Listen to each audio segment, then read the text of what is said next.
네, 강프로입니다. 자, 하나마이크론 보겠습니다. 하나마이크론이 유상증자가 발표되고 나서 제가 매도를 하지 않아도 된다고 말씀드렸죠. 오히려 유상증자를 받아도 된다. 그렇게 이야기를 드렸는데 오늘 반등이 나왔습니다. 자, 유상증자 관련 이슈는 물량 부담이 있습니다. 그렇기 때문에 단기간의 악재는 될 수 있어요. 그런데 기본적으로 그 하나마이크론에서 오늘 그 지난주 금요일 날 발표된 유상증자가 굉장히 좋은 유상증자라고는 사실 볼 수 없습니다. 뭐 조금 안 좋아요. 안 좋긴 한데 기본적으로 하나마이크론 같은 경우에는 HBM 관련된 모멘텀, 그렇죠? 삼성전자 관련된 모멘텀을 함께 가지고 있습니다. 그렇기 때문에 성장에 대한 부분은 사실상 의심할 여지가 없다. 근데 승계 관련된 이슈가 약간 끼어 있는 게 아닌가, 일부러 조금 주가를 누르기 위한 작업을 한 게 아닌가, 그런 부분이 있습니다. 그런데 즉 계속 말씀드리죠. 대략 한 1,100억에서 200억 정도의 자금을 조달하는 것으로 보입니다.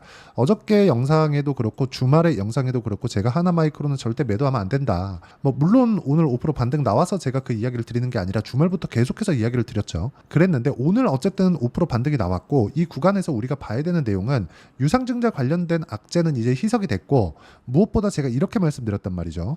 유상증자가 나오면서 하나마이크론 같은 경우에 한미 반도체보다, 그쵸? 한미 반도체보다 상승폭이 좀 더디게 진행이 됐었던 부분이 있습니다. 근데 그럴 수밖에 없었던 게 삼성전자는 아직까지 HBM에 대한 조금 주도권을 못 잡았죠. 그렇다 보니까 하이닉스 쪽으로 편중되어 있는 한미반도체가 조금 부각이 될 수밖에 없는 그런 상황이었는데, 이제 하나마이크론을 붙잡고 있었던 그 숨겨진 악재가 아예 뭐 해소가 됐다, 뭐 그렇게 보시면 될 것 같습니다. 뭐 그렇다 그래서 뭐 오늘 뭐 떨어지고 뭐 주가가 난리 나고 뭐 내일부터 뭐 다시 떨어지고 그런 상황이 벌어지려면 하나마이크론에 대한 성장성 자체, 그쵸?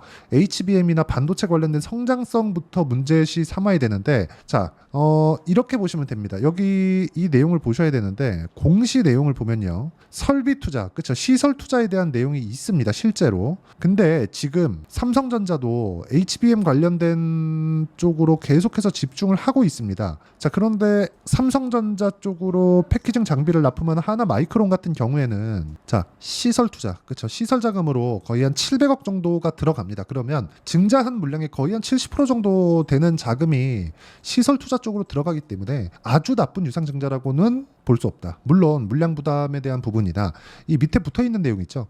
운영 자금이나 채무 상황, 이 부분에 대한 내용이 있는데 대주주 지분이 27%가 붙어 있기 때문에 이쪽에 대한 납입이 되면 그래도 이 채무 상환 정도는 내가 책임지겠다, 뭐 그 정도의 의지를 표명한 게 아닌가, 그렇게 보여집니다. 자, 일단 제가 이야기를 드리고자 하는 내용은 그거예요. 악재는 해소가 됐다. 악재는 해소가 됐고 오늘 5% 정도 반등이 나왔기 때문에 이 구간에서 우리가 타점을 잡아가는 게 중요하다.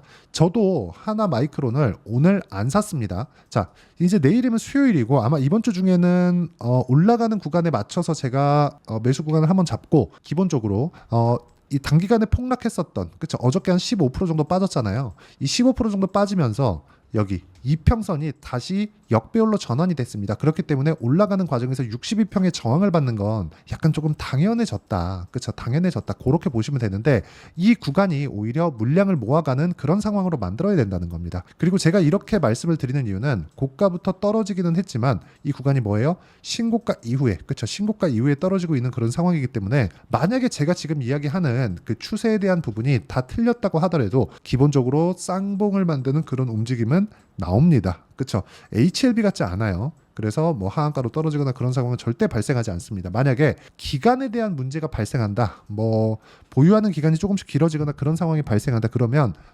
증자하는 권리락일, 그렇죠? 권리락일에 나올 겁니다. 신주인수권이 나올 거예요. 신주인수권은 반드시 내가 증자를 안 받으려면 매도를 반드시 하셔야 되는 거, 이거 잊지 마시고요. 이거 매도 안 하면, 매도하면 그 내가 그 권리락 당한 물량만큼을 현금으로 돌려주는데, 이거 안 하잖아요. 그러면 이거 그냥 날아가는 돈입니다. 그쵸? 이거 절대, 그쵸? 이거 반드시 생각을 해 놓으셔야 돼요. 자, 그러면 기본적으로 구조에 대해서 하나마이크론은 기본적으로 숨겨진 악재가 소멸이 되었다고 저는 일단 판단을 하고 있고요. 그 판단을 제가 주말부터 말씀드렸기 때문에 오늘 5% 반등은 뭐 기정사실화가 되어 있었던 예상치에서 놀고 있는 그런 상황이다. 그리고 내일은 반등하면서 5일선 구간을 만나기 때문에 이 구간에서 우리가 타점을 잡는 게 중요하다. 자, 타점을 잡을 때 우리가 어떤 종목을 공략해야 되는지 그 내용부터 이야기를 드리도록 하면요. 이 내용을 보셔야 되는데, 자, 내용 보세요. 대한전선, 그렇죠? 대한전선 어때요? 올라가는 구간에서 꾸준하게 매매를 이용 결과 25%씩 이렇게 수익을 봅니다.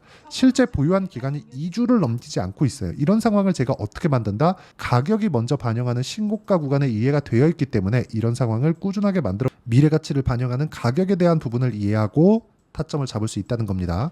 뭐 다른 종목을 보더라도 마찬가지입니다. 뭐 다른 반도체 종목군들을 보더라도 뭐 자람 테크놀로지 같은 종목들 3월 달에 그쵸? 3거래일 만에 75% 그리고 뭐 다른 종목 뭐 자람 테크놀로지 말고도요. 여기 뭐 DI 뭐 이런 종목군들이죠. 전부 다 강세 구간, 그쵸? 신고가 구간에 제가 꾸준하게 매매를 이어오고 있다는 점, 그쵸? 그랬을 때 뭐 26%, 22% 이렇게 수익을 내고 있다는 점. 그래서 반도체 종목군들은 그쵸? 내가 어느 정도의 타점, 그쵸? 그 타점에 대한 구간을 이해했을 때 꾸준하게 수익을 낼 수 있는 그런 종목군들이고 하나 마이크론도 마찬가지입니다. 그리고 이 내용에 대한 부분, 실시간 타점에 대한 부분을 그쵸? 매매하는데 반드시 필요하기 때문에 제가 여기 10억 만들기 프로젝트를 진행하고 있는 소통방에서 다 진행하고 있고요.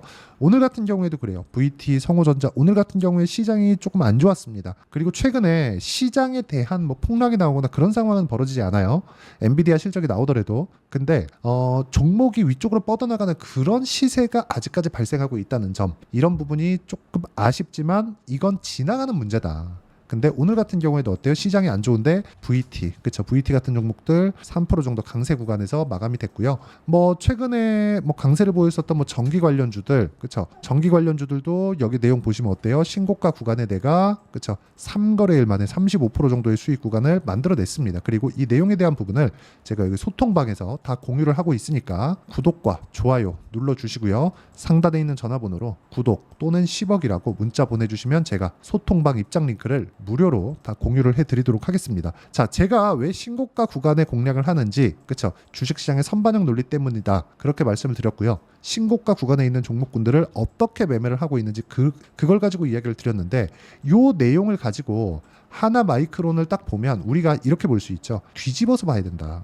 그렇죠? 숨겨진 악재가 있었는데 그 숨겨진 악재를 내부자들 말고는 알 수 없죠. 근데 내부자들은 매도할 수 없죠. 그렇죠. 그래서 내부자들은 매도 이유가 그냥 뭐 이걸 가지고 뭐 매도해서 뭐 돈으로 만들고 그럴 수가 없어요. 그런데 우리가 이렇게 보자고요. 미래 가치를 반영하는 주식시장의 특성상 가격이 먼저 올라간다는 건 앞으로 좋아질 만한 내용이 있다는 거고 이걸 뒤집어서 보면 앞으로 나빠질 만한 내용이 있다는 겁니다. 그럼 유상증자가 나와서 폭락하느냐? 그게 아니라 하루 빠지고 나서 그 정도의 그쵸 물량 부당만큼 정도에 대한 하락 구간을 만들고 나서 뭐가 나와요? 다시 반등이 나온다. 왜? 성장하니까.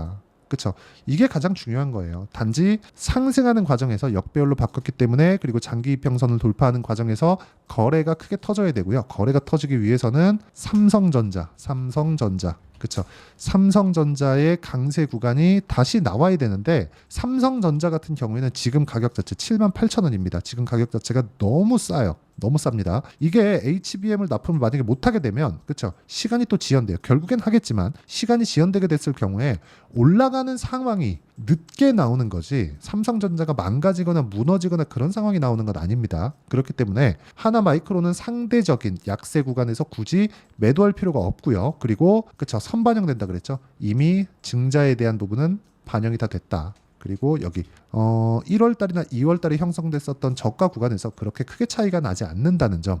이건 다분히 의도적이라고 볼 수 있고요. 만약에 내가 증자를 저는 받는 것을 추천을 드립니다. 물론 그 전에 주가가 급등 나오고 삼성전자에서 HBM 그 성공했고 그 콜테스트 다 통과해서 납품한다는 내용이 나오면 하나마이크론 급등합니다. 급등하는데 만약에 그런 상황까지 나는 시간이 조금 걸려서 내가 만약에 뭐 증자를 받을 만한 상황이 됐는데 나 증자 안 받을 거야. 그러면 신주인 수권이 들어올 겁니다. 계좌에. 그건 무조건 매도를 하셔서 현금화 시키는 게 나한테 그쵸? 권리락 받은 거에 대한 내용 그 부분은 다 이렇게 그 회사 측에서 보상이 나옵니다. 그 부분 반드시 기억을 하시고요. 무엇보다 중요한 건 이번 주 중에 그쵸 내가 얼마에 잡아야 되는지 여기 소통방에서 그쵸 모두 다 무료로 공유를 하고 있으니까 구독과 좋아요 눌러주시고요. 상단에 있는 전화번호로 구독 또는 10억이라고 문자 보내주시면 제가 소통방 입장 링크를 다 보내드리고요. 소통방에서 진행되고 있는 내용을 보면 전부 다 장 시작 전에 제가 종목 공유를 합니다. 왜? 신고가 구간에 있는 종목들만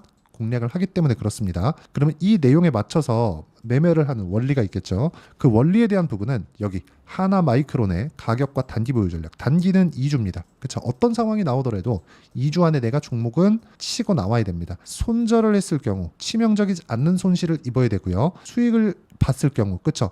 보유해 가는 겁니다. 그렇죠? 손절만 있지 수익이 났을 때는 보유해 갈 수 있는 상황. 물론 앞단에 있는 기업들, 삼성전자에 대한 가격적인 부담이 있거나 이랬을 때 하나마이크론 당연히 매도해야죠. 그런데 지금은 그게 아니라는 거죠. 그렇죠? 그래서 이 내용도 제가 함께 공유를 해드리고 무엇보다 최근에 증자 관련돼서 변동성이 커졌기 때문에 하나마이크론의 실시간 타점, 그렇죠? 실시간 타점을 제가 문자로 공유를 해드리도록 할 테니까 상단에 있는 전화번호로 하나라고 문자 보내주시는 분들의 한해서만 제가 하나마이크론의 단기 보유 전략 그리고 실시간 타점을 문자로 공유를 해드리도록 하겠습니다. 자, 내용 정리하면 그렇습니다. 주식시장은 미래가치를 반영하고요. 미래가치를 반영하는 과정에서 가격이 먼저 뜨기 때문에 이걸 뒤집어 놨을 때 지금 하나마이크론의 유상증자 관련된 이유는 악재 소멸로 보는 게 맞다. 그리고 대략 한 1,000억 조금 넘는 금액을 시총의 한 10% 정도를 증자를 하는데 적은 규모라고 볼 수는 없지만 시설 투자에 대한 부분이 70%가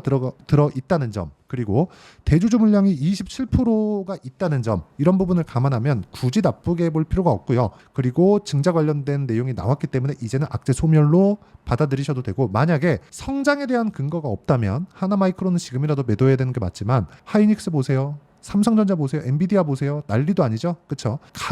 원래 더 하나마이크론이 강했어야 되지만 그런 강하지 못했었던 부분이 나왔기 때문에 이 부분에서 가격대를 잘 잡아야 되는 게 정말 중요하다. 그리고 이 구간에서 우리가 어떻게 매매를 이어가야 꾸준하게 매매를 잘 해갈 수 있는지 그리고 어떤 식으로 이 가격대를 잡아가야 되는지 분류를 어떻게 해야 되는지 어느 정도 성과를 낼 수 있는지 그 내용에 대해서도 제가 다 이해를 시켜드리도록 할 테니까 영상 끝까지 시청하시고요. 모든 분들이 성공 투자하셨으면 참 좋겠습니다. 자, 24년도가 돼도 여전히 시장은 녹록지 못합니다. 이런 상황이 벌어지는 건 어쩔 수 없습니다. 이런 상황에서도 수익이 나는 종목들의 구조는 변하지 않습니다. 즉 대시세 종목에 대한 구조는 변하지 않는다는 거고 실제 제가 소통방에서 지속적으로 이야기를 드리고 있는 내용도 대시세 종목이나 시장 주도주를 공략하는 건 철저하게 가격 분석을 하라고 이야기를 드리고 가격 분석 이후에는 이슈에 대한 파악 그리고 이슈를 파악하고 나서는 다시 내가 얼마에 매수할지 그 타점에 대한 부분을 지속적으로 언급을 하고 있습니다. 자, 근데 생각해 보세요. 시장이 굉장히 어려웠습니다. 어려운 상황에서의 어떤 종목들이 강했냐 보면 반도체와 그리고 바이오입니다. 자, 실제 여기 보면요. HLB에 제가 실제 매매한 내용을 띄워놓고 보여드리고 있는데 1월 22일부터 매매를 시작해서 4일 동안 31%의 수익 마감이 됐고요. 그리고 여전히 신고가 종목입니다. 자, 그리고 그 다음 어보브 반도체 이름을 보시다시피 반도체 종목이죠. 그리고 AI 반도체는 지속적으로 강세를 보이고 있습니다. 이 종목도 신고가를 먼저 달성한 이후에 제가 21%의 단기간에 21%의 큰 수익을 내고 마감이 됐습니다. 다시 재공략을 준비하고 있고 이런 부분은 소통방에서 다 공유를 해드립니다. 자, 그리고 코세스. 자, 코세스 같은 종목도 당연히 그쵸 신고가 종목이고요. 그리고 반도체 종목입니다. 이 종목도 영업일 기준에서 이틀 동안 대략 한 15%의 수익 마감이 됐습니다. 내용을 한번 보시면 어떻습니까? HLB를 포함해서 30%, 20%, 15% 이런 식의 수익이 지속적으로 발생하고 있는데 이 세 종목 모두 다 신고가 종목이고 1월 달에 시장이 약세를 보이고 있는 구간에서도 강했었던 그런 종목입니다. 특징점이 하나 있는데 그 이슈에 앞서서 가격이 먼저 반영했다는 거죠. 그렇게 제가 가격을 먼저 보고 이슈에 대해서 파악하는 이유는 결과적으로는 큰 시세를 먹기 위한 사전 준비 작업입니다. 실제로 큰 시세를 먹기 위해서 사전 준비 작업을 했을 때 여기 레인보우 로보틱스 127% 그리고 ISC 98% 그리고 한미반도체 97%의 큰 수익을 내는 상황을 만들 수 있습니다. 어떤 식으로 소통방에서 진행됐는지 그쵸? 그 상황을 제가 이야기를 드린 건데 이런 상황도요 당연히 신고가를 공략했을 때 가능한 겁니다. 자, 그러면 이번에도 마찬가지입니다. 그쵸? 정부 주도의 코리아 디스카운트 해소 방안이 2월 달에 발표를 하고요. 그리고 2월 달에 발표된 내용을 토대로 주가가 움직이는 게 아니라 이미 움직인 내용이 있죠. 실제 이 내용은 크게 중요한 게 아니라는 겁니다. 실제 움직인 내용을 보면 자, 기아차입니다. 실제로 12월 달에 신고가를 만들어 놓고 정부에서 입김을 불어 넣으니까 순식간에 기아차를 포함해서 현대차 같은 거대 기업들의 주가가 2주도 채 되지 않아서 40% 정도의 큰 시세를 냅니다. 자, 그러면 우리는 어떤 종목을 봐야 될까요? 이슈를 파악해야 되는 것도 맞지만 철저하게 가격에 맞춰서 매매를 해야 되는 게 당연히 중요합니다. 정부가 주도하는 정책 방향이 있겠죠. 그 방향에 맞춰서 우리가 종목을 찾을 필요가 있다. 자, 그러면 답이 나왔습니다. 정부가 주도하는 방향에 맞춰서 제2의 기아차를 찾는 게 지금은 중요하다. 근데 정부 정책의 방향에 맞게 가자. 그랬을 때 앞서서 제가 보여드렸었던 내용인 여기 레인보우 로보틱스 127% 그리고 ISC 98% 그리고 한미반도체 97%와 같은 수익을 낼 수 있습니다. 물론 시간에 대한 부분은 최소 2주의 시간이 필요하고요. 그리고 최장 3개월 안에 끝내야 됩니다. 자, 기아차의 시세를 보셨던 것과 같이 2월 달에 정부 정책의 방향이 결정되고요. 바로 3월 달이면 시행입니다. 자, 그러면 우리는 거기에 맞춰서 당연히 종목을 찾아야 되고 제가 제2의 기아차를 찾아놨습니다. 제가 아까 전에 소통방에서 이야기를 드렸었던 내용 다 공개를 해드렸는데 그 내용처럼 종목만 받고 싶다 하시는 분들은요. 상단에 있는 제 전화번호로 대시세, 자, 대시세라고 문자를 보내주시면 정부 정책의 방향에 맞는 종목을 모든 분들에게 무료로 공개를 해드리도록 하겠습니다. 자, 제가 원하는 건 채널 성장이 목적입니다. 자, 그래서 구독과 좋아요 꼭 좀 부탁드리고요. 모든 분들이 정부 정책에 맞는 방향으로 매매를 이어가서 큰 수익 보셨으면 좋겠습니다.